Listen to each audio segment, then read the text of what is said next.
Deep in the Eifel Mountains lies a ribbon of tarmac that has tested the absolute limits of human endurance and mechanical engineering. 14 miles of unforgiving twists, blind crests, and plunging descents carved directly into the landscape.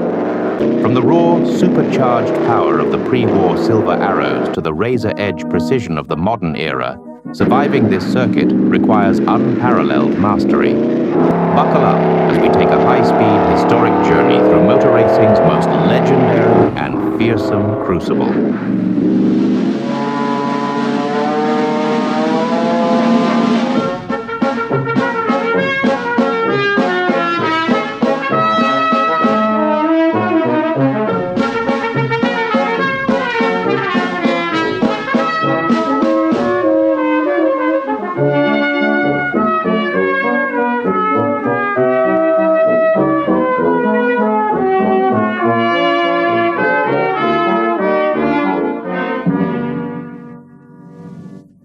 Germany, looking northwards towards the distant seacoast, and where the Moselle flows east from France to join the Rhine, in the wooded Eifel Mountains, lies the most picturesque and difficult motor racing circuit in the world, the Nürburgring. This is the traditional setting for the German Grand Prix, and here, at the scene of its pre-war triumphs, is one of the great racing cars of the past, the 1937 W125 Mercedes, with its 8-cylinder, 645-horsepower engine. Powerful, too, is the famous Mercedes team manager, Alfred Neubauer, who has with him the European champion of 1939, Hermann Lang. They have come to the ring specially for our cameras to record. It's 25 years since this Mercedes raced here, and Grand Prix cars of today are limited to barely a quarter of the capacity, producing only a fraction of the horsepower of this, the most powerful Grand Prix racing car ever built.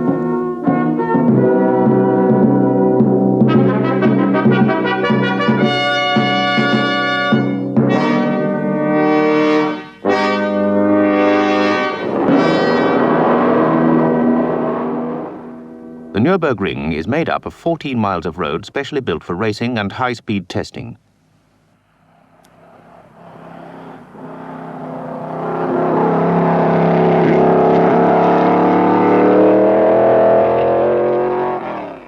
For much of the first 5 miles, the road descends in a series of fast curves.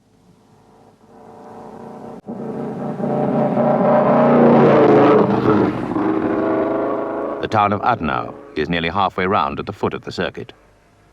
The road now climbs towards one of the trickiest corners of all, the carousel.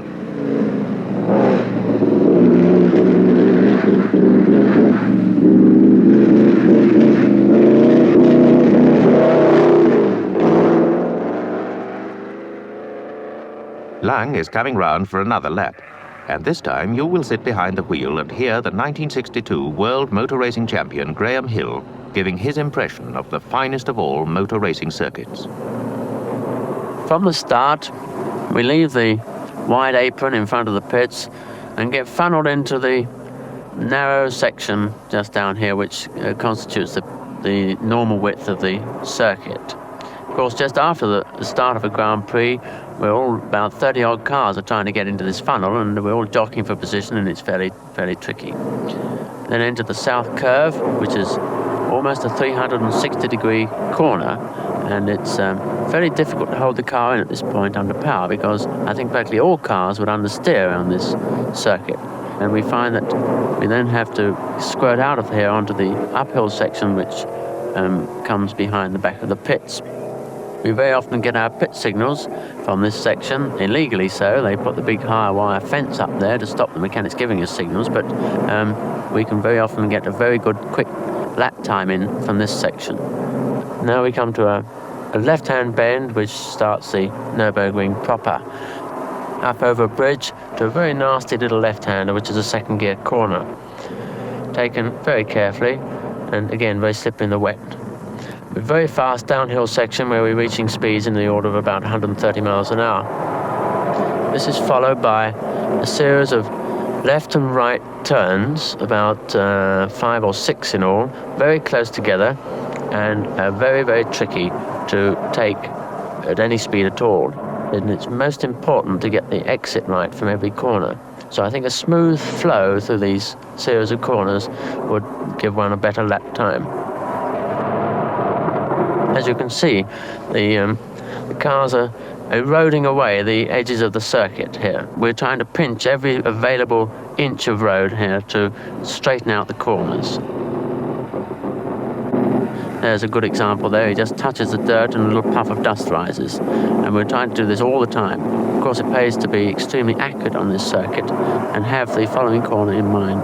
Now, this is the last corner to these series of left and right-hand corners, and it's a right-hander followed by a left-hander, which is slightly downhill and slightly banked. And then we burst out of the woods to quite a good view if we had time to look at it.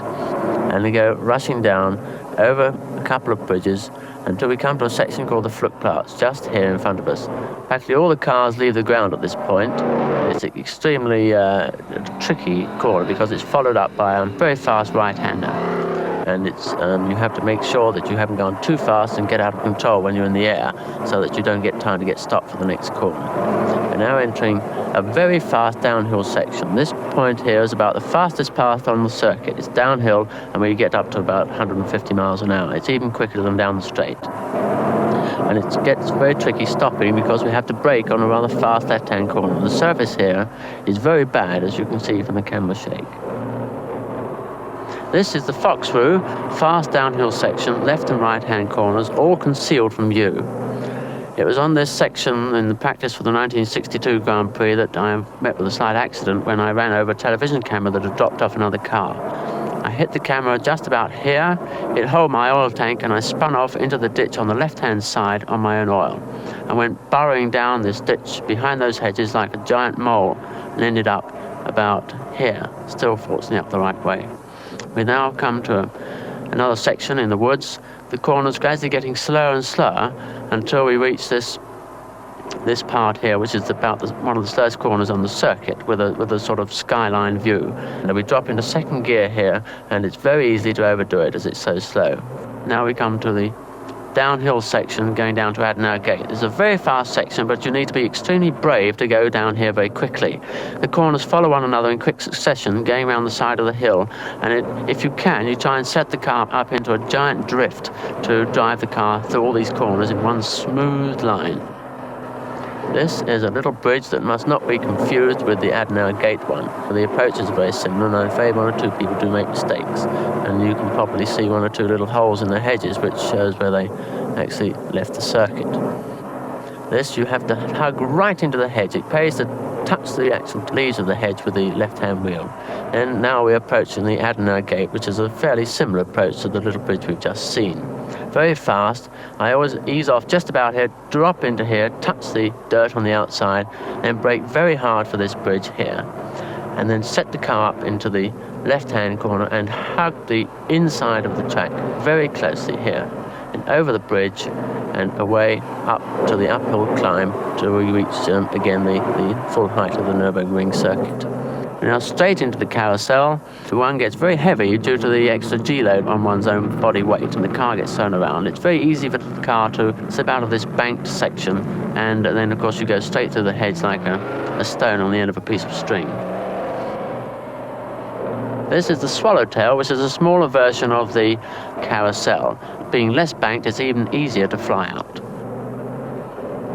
Now this is the straight between two very tall hedges. It's fairly narrow. One would imagine that one would get to speeds of about 170 miles an hour on this very long straight. But in actual fact, it's climbing all the time uphill, and it also dips. It's in fact called the switchback. The cars go up and down through little sort of rises and hollows, and it is on occasions that the cars that one is following actually disappear from view. So one wants to be very alert at this section, and looking in one's mirror, one could easily be lulled into a false sense of security and believing that there was no one following you or no one close enough. In actual fact, he might just be in a hollow. We approach a very, very tricky corner at the end of this straight, which goes up under a bridge, and the cars actually leave the ground, and just as they leave the ground here, we've got to turn left. The car is very, very light, and the road drops away, making the position even worse.